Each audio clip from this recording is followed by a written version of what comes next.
Imaginez un roi qui, bien que consumé par la lèpre, commande des troupes sur le champ de bataille, affronte des ennemis redoutables comme Saladin et doit encore faire face à des intrigues internes et à des décisions stratégiques périlleuses. Voici Baudouin IV de Jérusalem, le fameux roi lépreux, l'une des figures les plus complexes et fascinantes des croisades. Dans la vidéo d'aujourd'hui, nous allons explorer un épisode peu évoqué, mais d'une importance cruciale, le siège de Beyrouth en 1182. Saviez-vous que pendant que l'armée franque concentrait ses forces au nord pour prendre une ville côtière, Saladin profitait de l'occasion pour attaquer le véritable cœur du royaume? Comment une campagne offensive, qui semblait avantageuse, a-t-elle fini par exposer le flanc le plus vulnérable de la Terre sainte? Préparez-vous à un voyage de stratégie, de tension et de conséquences historiques profondes. Au XIIe siècle, le royaume latin de Jérusalem était une puissance chrétienne fragile, établie après la première croisade et constamment menacée par des dynasties musulmanes en pleine ascension. Baudouin IV, couronné alors qu'il était encore adolescent, régnait sur une mosaïque de seigneuries féodales et de clercs divisés, tandis que Saladin unifiait les forces islamiques sous son autorité en Égypte et en Syrie. L'équilibre était précaire, tout déplacement militaire, toute absence stratégique pouvait être fatal. Dans ce contexte tendu et instable, chaque château, chaque ville côtière et chaque décision prise par le roi lépreux pouvait signifier la survie ou la chute du royaume de Jérusalem. En l'an 1182, Baudouin faisait face à l'une des situations les plus délicates de son règne. Le royaume latin de Jérusalem était menacé par Saladin qui, après avoir consolidé son pouvoir en Égypte et en Syrie, cherchait à affaiblir les États croisés par une série de campagnes persistantes. Dans ce contexte, une opportunité que les Francs jugèrent avantageuse se présenta, prendre la ville côtière de Beyrouth, alors sous contrôle musulman. Beyrouth avait une grande valeur stratégique. Située au nord du royaume de Jérusalem, sa possession renforcerait la continuité territoriale entre les seigneurs féodaux du littoral et compliquerait les mouvements navals musulmans. Plus encore, sa capture représenterait un coup de propagande favorable aux croisés qui accumulaient défaites et reculs face aux offensives de Saladin. Mené par des hommes puissants comme Renaud de Châtillon et d'autres barons du Nord, le siège fut lancé avec enthousiasme, mais se révéla rapidement être une erreur de calcul. Baudouin, bien que gravement affaibli par la lèpre, demeura à Jérusalem.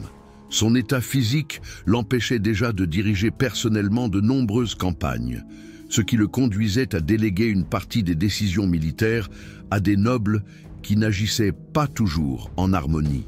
L'absence du roi sur le champ de bataille, alliée à la division des intérêts entre les barons, entraîna une opération marquée par un manque de coordination.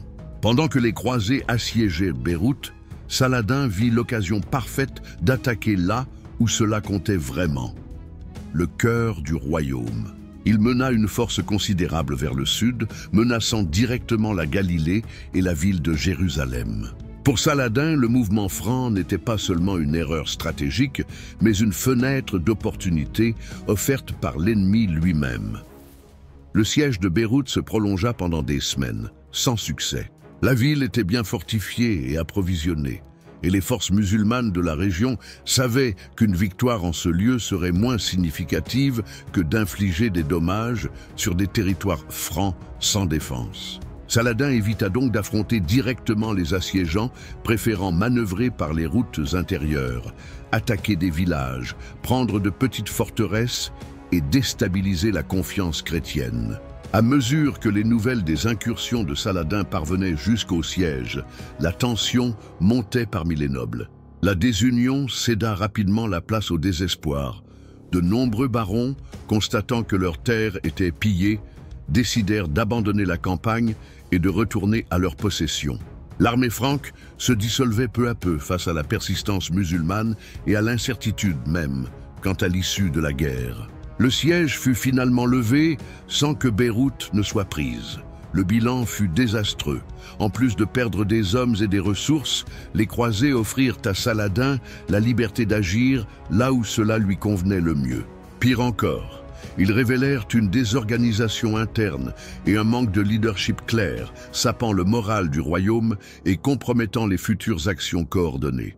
Guillaume de Tyr, chroniqueur de l'époque et témoin de la détérioration du pouvoir franc, écrivit que les princes se laissaient emporter par leur vanité tandis que l'ennemi marchait sans pitié sur les terres de la promesse. L'échec du siège de Beyrouth en 1182 eut des répercussions immédiates et à long terme pour le royaume latin de Jérusalem. La confiance dans les capacités militaires des croisés commença à s'effondrer, tant parmi les Francs eux-mêmes que chez leurs alliés orientaux. Ce qui était auparavant perçu comme une offensive ambitieuse se transforma en symbole de la désarticulation et de la perte de focus stratégique du haut commandement croisé. Baudouin, en recevant la nouvelle de l'échec et des incursions de Saladin plus au sud, se retrouva dans une position extrêmement délicate. Sa santé se détériorait de plus en plus, et les disputes internes entre factions aristocratiques s'aggravaient. Renaud de Châtillon, par exemple, commença à agir de manière plus autonome et agressive après le siège, lançant des attaques non autorisées contre des caravanes musulmanes, des attitudes qui, bien que populaires auprès de certains chevaliers, compromettaient encore davantage les fragiles trêves que Baudouin tentait de maintenir avec Saladin. Pendant ce temps, Saladin démontrait qu'il était un maître de la guerre de mouvement.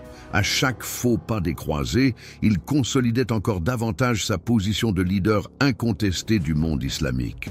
Ses attaques rapides et bien coordonnées, sa capacité à éviter les confrontations directes lorsqu'elles ne lui étaient pas favorables et son intelligence à exploiter la désunion franque devinrent sa marque de fabrique. La perte de prestige après Beyrouth accentua une autre faiblesse cruciale, l'instabilité successorale. Baudouin, conscient de ne pas vivre encore longtemps, chercha une solution pour garantir la continuité de la monarchie. Son choix se porta sur son neveu, Baudouin V, un jeune garçon qui nécessitait la tutelle de barons expérimentés, précisément ceux qui avaient échoué à Beyrouth ou qui étaient impliqués dans des luttes de pouvoir. Avec un royaume affaibli à l'extérieur et fracturé à l'intérieur, Saladin préparait un coup encore plus dévastateur. Les Francs, au lieu de s'unir autour d'une stratégie solide, restaient divisés entre alliances personnelles, ambitions familiales et querelles politiques. La défaite morale subie à Beyrouth fut plus grave que la défaite militaire en elle-même.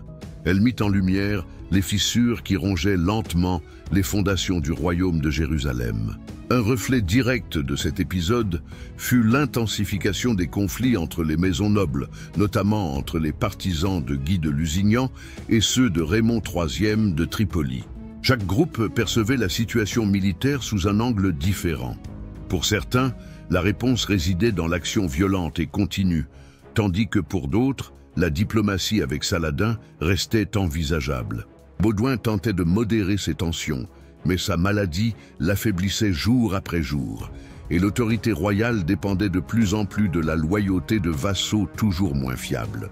Le retrait de Beyrouth eut aussi un effet psychologique sur la population franque des villes côtières et des zones rurales.